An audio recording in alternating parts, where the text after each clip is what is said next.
Anyone got a pencil?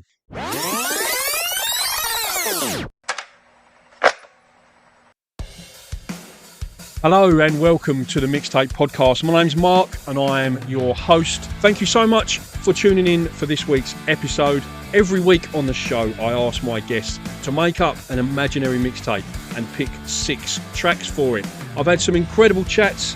They're already there in the archives, just waiting for you to stumble across them. I've had chats with Steve Kilby from The Church, Rowetta from The Happy Mondays, Rick from Ash. I've had Al Anderson, one of the original Wailers. I've had Clint Boone from Your Spiral Carpets. I've had Donita Sparks from L7. I've had Scott Kirkland from The Crystal Method. There's lots and lots of episodes sitting there waiting for you to discover. If you enjoy this week's episode, please feel free to rate it 5 stars on Spotify and or jump up to the top of the page and hit that old follow or subscribe button, and you'll be notified every time there is a new episode. Catch up with everything I'm doing by going to www.themixtapepodcast.com. That's enough for the intro. I hope you enjoy this week's episode. Hello and welcome to this week's Mixtape show. And on this week's show, it is an absolute pleasure to welcome Zoe From Earth. How are you, Zoe? Hi, Mark. Hi, everyone. I'm doing good. Yeah, a little awake now, as we were just mentioning. Yeah. So your new single is out this week, This Too Shall Pass, and that's the final track from your EP.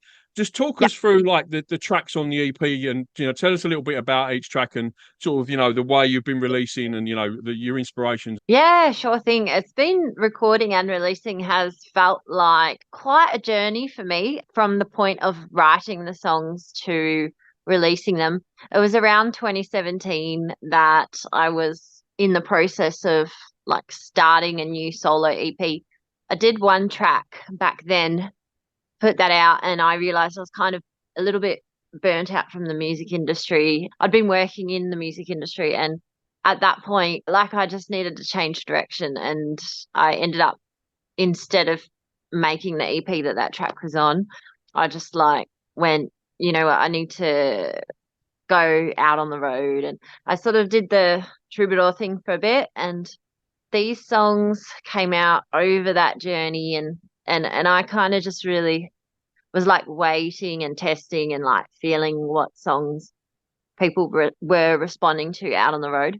And they've sort of ended up being released somewhat in the order they were written in. But then I spent a lot of the like lockdown years sort of falling into the role of producer. And yeah, I'd had this bit of a journey with that too, where the very first track I ever put out, I self-produced, and I didn't really know what I was doing. And I kind of had a sound back then, and it ended up kind of going back to that sound and self-producing these tracks in a way. Prelude came out first, and that was basically the beginning of this new project, which is now Zoe From Earth. And at that point, I was releasing the tracks as Zoe. So it was around, I think it might have been 2020 or 2021, put out a video for Prelude, which had like a message in Morse code in the track. And yeah, the theme, like, that was sort of a teaser for the EP, and the EP that's now about to be released, the last track that's about to be released, This Too Shall Pass, kind of completes the Sun EP. The first track where I was singing was Fire. So it was Fire, then Sun, then Horizon, and then This Too Shall Pass. So I suppose it feels like in a way it's a thematic EP, but I think as a writer, I've always just been really into symbolism, and I just use symbols and analogy throughout my writing. And also this sort of prefaces my debut album that is already also now written, a lot of which was being written in the lockdown years when I was producing the Sun EP. So it's sort of like this unfolding. Fantastic tracks on the EP, Zoe. And I wanted to talk as well about some of your promo video on your YouTube channel, the video for Horizon. Really like attention grabbing sort of video. Who do you do your videos with, and where did you make that particular one? Oh, the lyric video. Yeah, I did that. I've just had to be really resourceful in recent times to do what I do or keep doing what I do and keep creating. So yeah, it does become about making do with what you've got. So I had a concept, and I was sort of building the concept and the outfits over the lockdown period as well. And then it was filmed partly in a rental at the time that I used to have. And so yeah, I do like work with my partner to film it, and we co-manage, but pretty much all the visual editing and this one was all my kind of, yeah. And this one was filmed on a mobile phone, whereas we spent a lot longer Yeah. on the previous videos. Yeah. Things like color grading, and I did the first cut and then we passed it back and forth. But yeah, this one I just went, I've got it. This is what we're doing. And I kind of, yeah, directed it and then cut it all up. And yeah, it was pretty much like a long weekend of hyper focus, and I knocked it out. And yeah, so that's I sort of moved into doing a lyric video that's also a music video instead of doing the music video and the lyric video. It felt like Horizon felt like it was the right time to do that. I felt like, yeah, by the time we get a video out, it'll be putting lyrics with the music video concept. It feels just right. And with the EP, Zoe, where can people download that? Is it available in any physical formats, or is it just download only and streaming? Initially, it'll be only download and streaming. I'm looking at a couple of options for, yeah, probably vinyl and CDs, but that won't be immediate. So in the interim, it'll be like, yeah, all the usual preferred places, Bandcamp, if you Yeah. like to support the artist, of course. So we'll be on Bandcamp, it will be on, yeah, all the others, Spotify, YouTube. And yeah, and then probably, yeah, I might do a short run to sell a few, which I haven't done for ages. I suppose keep an eye, join my mailing list, that kind of thing. And as soon as that's locked in, that'll get communicated. Yeah.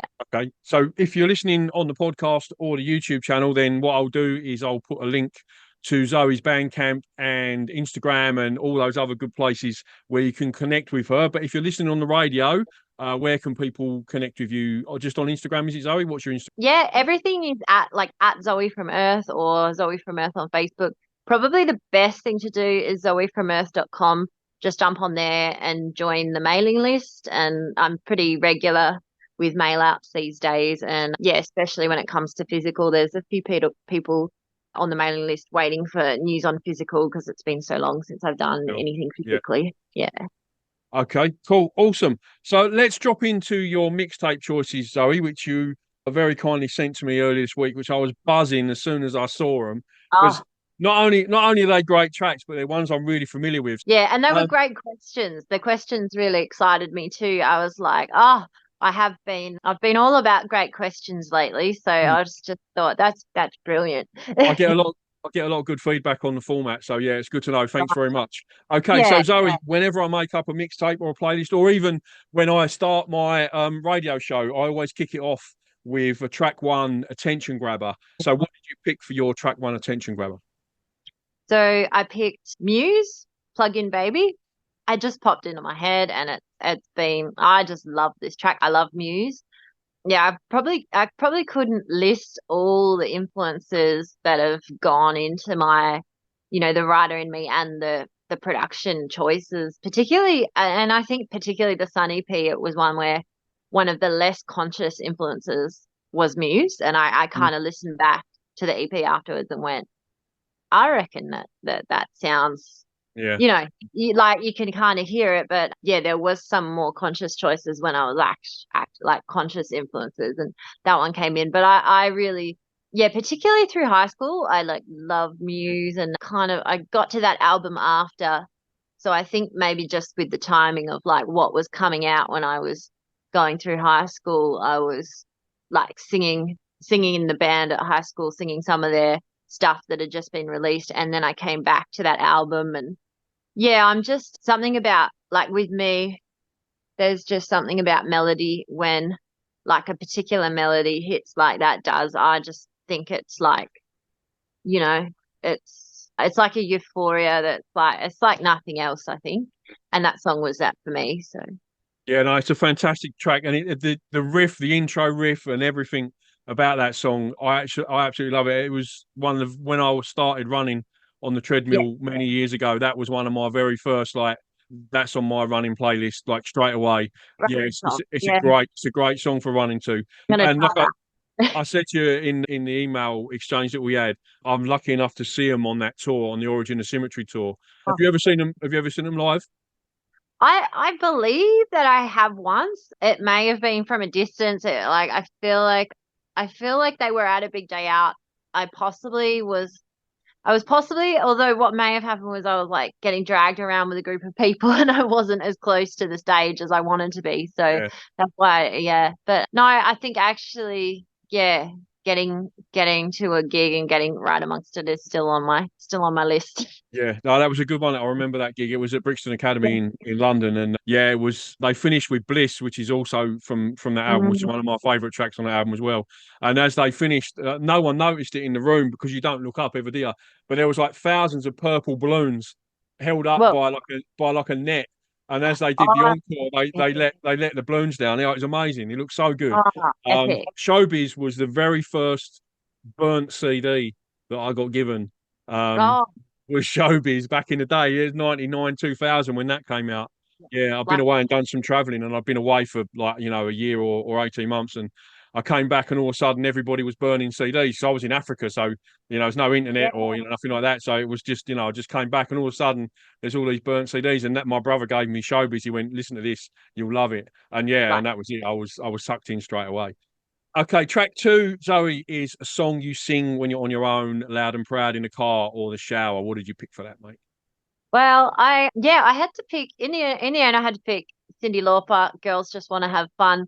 A couple of other things came to mind, but I ended up picking that one because it's the one that I really sing the loudest and just go like a bit silly and like just screaming the lines like girl, and I just like that's probably the only song where I really like actually do that. So yeah, just I had to really think about it and go, what do I really sing like loud and proud. I can tell you as well that I remember when that was released. I remember seeing that on Top of the Pops when I was, what, 10 or 11 years old, maybe something like that. Yeah, Mm, that's how old I am. Yeah, fantastic can't video. tell. Like it's an iconic video as well.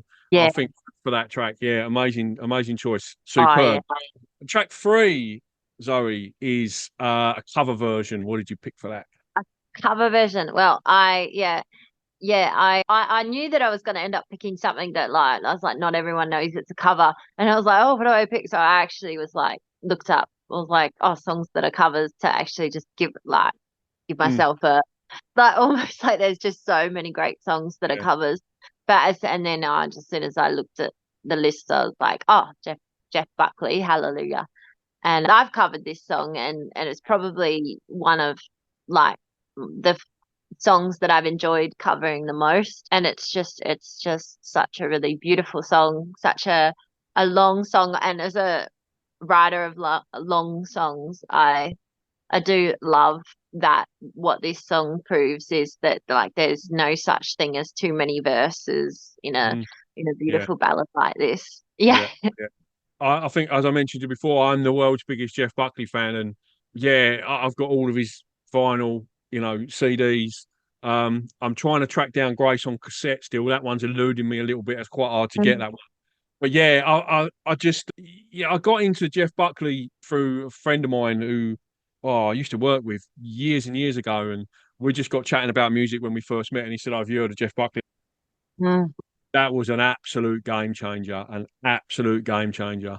Yeah, it was unreal. I remember listening to it thinking, like, just having my mind blown, just couldn't believe that, he plays, sings, writes, produces to that standard. And then I heard Live at Shanae album and the cover versions that he does on that. It's mostly all cover versions. There's a few, I don't know if you're familiar with that album, but No, there's all I'm going to bore you now with my Jeff Buckley nerding out. that's But all right. I'll have so some homework. so are you familiar with the movie The Commitments? No. Okay, so in the very, very early 90s, a movie came out in it's an Irish movie, but it was quite a big hit worldwide called The Commitments. Mm. It's about a band in Ireland, in Dublin, and they're a soul covers band, and it's about their story, and they're all sort of misfits who all sort of come together and form a Oh, band, and amazing. and it's an amazing movie. Just that on its Yeah, own is incredible. But it yeah. was such a success that they toured as a band themselves. And Off of the movie. Yeah, right. yeah, and they toured as a band like after the movie came out. And the Oh, that's guitarist in cool. the band is called Glenn Hansard, and he's a Oh, well, yeah, yeah. So yeah. yeah, I Glenn got that. Hansard, right? Yeah, So I know Glenn. Yeah. he's about 20 in the movie. He's just this little skinny Oh, ginger fella, I and remember. they were on Yeah. tour. They were on tour in America, in New York, and Sinead, I should know, but I don't know what it means in Gaelic, but it's Irish. Mm. Coffee shop in downtown New York, and every Monday night, I think Monday, Wednesday, Friday, they have someone come in and play solo just in the coffee shop, just Oh, like amazing. you do. And Glenn Hansard and the Commitments were touring with in New York, and Glenn Hansard knew the owner of Sinead, and he knew he was Oh, in town, and he said, "Oh, my regular Monday night guys let me down. Can would you be interested in coming and playing at my coffee shop?" And Glenn Hansard said, "Not really, but my roadie is amazing. You should give him a crack." And that was Jeff Buckley. yeah, and yeah. and he turned up and he played at Chennai, and it blew everybody's minds, obviously, Yeah, as he yeah. does. And then that became his regular Monday night gig. He moved to New York, and he did that regularly to the point where there's like record exec limos parked on the curb outside this coffee shop trying to get him to sign a record deal. We went with Sony Columbia in the end. But yeah, Mhm. so the live at Chennai is it's mostly cover versions. He does Nina Simone, he does Bob Dylan, he does Van Morrison, he does Nusrat Fateh Ali Khan. It's just amazing covers. But there's Mhm. early demo versions of like Last Goodbye and Grace, I think, as well on there. It's an incredible live set. If you get hold of it, it's really, really good. But yeah, that's how he sort of came to sort of prominence. And do you Oh, know Tim amazing. Buckley? You know his dad, Tim Buckley. No, So no, this is all news to me. his dad also died really, really young. Yeah. He had a drug overdose. He was like a sort of a sort of jazzier Bob Dylan in the Um, 60s. Incredible artist. And that they look like so alike. It's scary. Yeah, so I'll send you some links after we finish talking. I'll I'd send you some love, links yeah. of some Jeff Buckley and some Tim Buckley, Uh, because live at Chennai is incredible recording. It's literally Especially hearing that it's story, yeah. just him with a Telecaster plugged into an Yeah. amp. That's it, singing. That's it. Nothing else. It's amazing. Okay, Oh, that's me. Every time someone picks Jeff Buckley, this interview goes yeah. on for like 20 minutes longer than it should because I start nerding out about it. Okay, No, yeah, that that's the Jeff I'm Buckley glad story. to hear. That's exactly what I needed to hear right now as well. Like, but yeah, for a number of reasons. Okay, and track 4, Zoe, is a song you wish you could play to your 18-year-old self. What did you pick for that? Mm-hmm. I had to think 18, like what do I need to tell myself? I picked Life for Rent by Dido, and the irony is, I could have picked a song that I just heard this week and fell in love with and like has really moved me, but no, there was something where I was like, it's as moving as that song is, it's not the song that I need to tell. I just knew that it wasn't what I needed to hear when I was 18 because it was kind of like I was kind of going through something different. It was the year. It was kind of like the year that before I kind of hit rock bottom, and that made me get out of WA and go to Melbourne for the first time.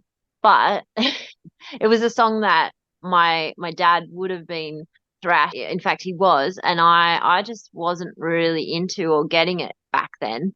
So I picked, yeah, Life for Rent by Dido, and it's only now, or, all these however many years later, like, that, decade and a bit, that I really can like really appreciate what's being said in this song. And I suppose I'm picking it now and talking to my 18-year-old self about it because I guess it's because she's saying like if my life is for rent and I don't learn to buy, I deserve nothing more than I get because nothing I have is truly mine. And like, there's so many different ways to like read that, it's like relationship wise, home, invest in what you choose to invest in life. Track 5 is a song you would put on your mixtape to let the listener know you're romantically interested. What did you pick for that one?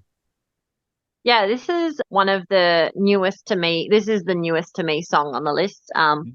Yeah, it's got what I would call the algorithm effect. Like it came on one day and it had the ability to like stop me from what I was doing and be like, oh my God, what is this?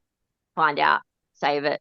I haven't gone any further with discovering Lord Huron because so it's Lord Huron the night we met.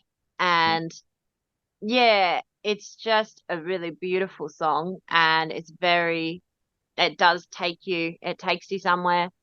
And I just thought it's both giving that romantically interested, but it's kind of deeper than that. And I felt like, there were a few songs I thought, oh, that's kind of like that song feels a bit like a pickup line.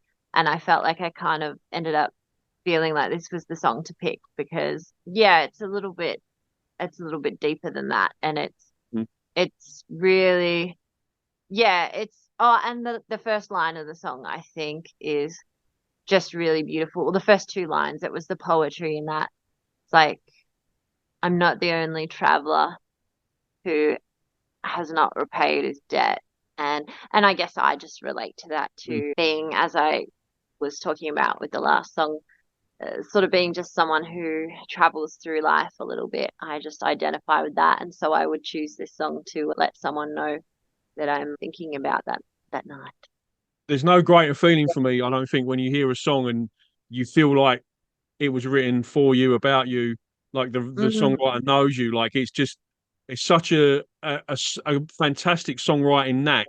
I mean, so I can see him a mile off, like generic, you know, lyrics you see coming a mile off that fit all situations. But when it's specific like that, there's no better mm, feeling, I don't think, than when you connect with a song like that and a songwriter and an artist, when you feel like they've written a song like for you. It's an yeah. amazing feeling. I love that. I'm constantly searching for that all the Uh, time. Every time I'm listening to new music.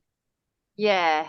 Yeah, it's like pieces of a puzzle that, you're the other piece. It just yeah, particularly if like the lyrics. I mean, I'm such a lyrics person, and when there's a string of words that just speak to what's just been happening in your life, and then you find the song right at that time, it's like, oh my God, the universe has just given me this. I've got like an alternative mixtape list of like other categories that I've not used yet, that I'm waiting for when I feel like I need to freshen up the format. I'll start Oh bringing it slowly. But one of them is like favorite lyric. yeah.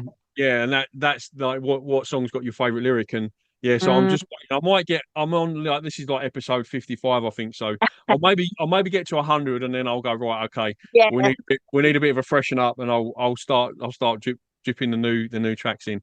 Okay, finally, Zoe, track 6 is something you feel like maybe doesn't get the kudos it deserves, maybe something a little bit obscure or lesser known. What did you pick for that? Yeah, I'm really glad to be able to include this track and this artist in tonight because I was on a show a little while ago where I picked a bunch of songs and we ran out of time. So I appreciate your time management tonight. And one song got one song got cut, and so I'd picked two local artists to include in my choices, one from Victoria and one from Western Australia. It just so happens that the Victorian show ended up playing the artist that lives in Victoria, and the WA show, I'm celebrating the WA artist, so that's quite serendipitous. And I do think, yeah, but both the song and the artist in general. What was the wording you used in the question? Was doesn't Doesn't get the uh kudos or recognition that you yeah. think it deserves. Yeah, yeah. Yeah, and I think that's not to say I think like I actually, on my way traveling out of WA this time, I actually I spotted people wearing a Tracy Barnett t-shirt. So it's Mm. not to say that there's not recognition. I think, Tracy Barnett is a great and celebrated artist, but I think sometimes artists of this caliber are just, not quite, when they're not known yet, you feel that way. And it's like when they're not known globally yet. And so, I picked Tracy Barnett, who grew up in the town that I grew up in and went to school just a little bit above me in high school. So that was sort of that's how I am familiar with this artist. And we've become friends over the course of, me coming back to town and reconnecting, and, had the privilege of seeing her both in Victoria and recently the last time I was in WA. And this song came out, I think it came out just after I'd just seen her in Victoria. She had to cut short the tour that she was doing due to all the stuff that was going down around that time, which was also unfortunate. But I was lucky to see her in Castlemaine in Victoria, where I was living at the time. Yeah, and she was like a godsend, and let me know that whiplash, which I was going through, was a serious injury and that she'd experienced it, and I had to take it seriously. And I actually did go and take that path thanks to her. But then this song came out, and it's Eyes Forward is the name of the song. And she'd just released a previous song, Listen to the Earth, which I absolutely loved and felt like her lyricism was just really resonating with me and her melody was on point. And then this came out and I felt like this was a banger, and I put it on all through lockdowns. I put it on cleaning the house. I put it on all the time. And then, there was a time when I was going through this whiplash, I didn't think that I'd be a van traveler anymore. I couldn't see myself back out on the road after what I'd been through, because I had 2 consecutive accidents. So after a year later, I had another one, and I thought, this is just, I can't. But eventually, healing takes time. And so this song now still has like, no matter whether you're out traveling or you're living a more grounded life, I just feel like this is a bit of an anthem that deserves to be known a little bit more than it is. So Yep, absolutely fantastic track choice, and I'm going to do my absolute best to get Tracy on the podcast and the radio show. So put a word in for me, Zoe. That'd be awesome. Nice one. Oh, I certainly will. I think Tracy would love that. Awesome, brilliant. Thanks very much. On that note, Zoe, thanks so much for coming on the show. Really appreciate your time. Good luck with the EP and the album. Hopefully we'll see you playing a live show in WA very, very soon. And there, like I said, there'll be a link in the description for all your bio, your website, Instagram, and all the rest of it. And it's zoefromearth.com if you are listening on the radio to catch up with everything that Zoe's doing. Cheers, Zoe. Thanks very much. Thank you, Mark. Thank you for having me. Had a great time. Absolute pleasure. Cheers. That was the Mixtape podcast. Thank you so much for listening. Don't forget to jump up to the top of the page and smash that follow button, and you'll be notified every time there's a new episode. Or follow me on Instagram at the Mixtape Perth. Till the next time.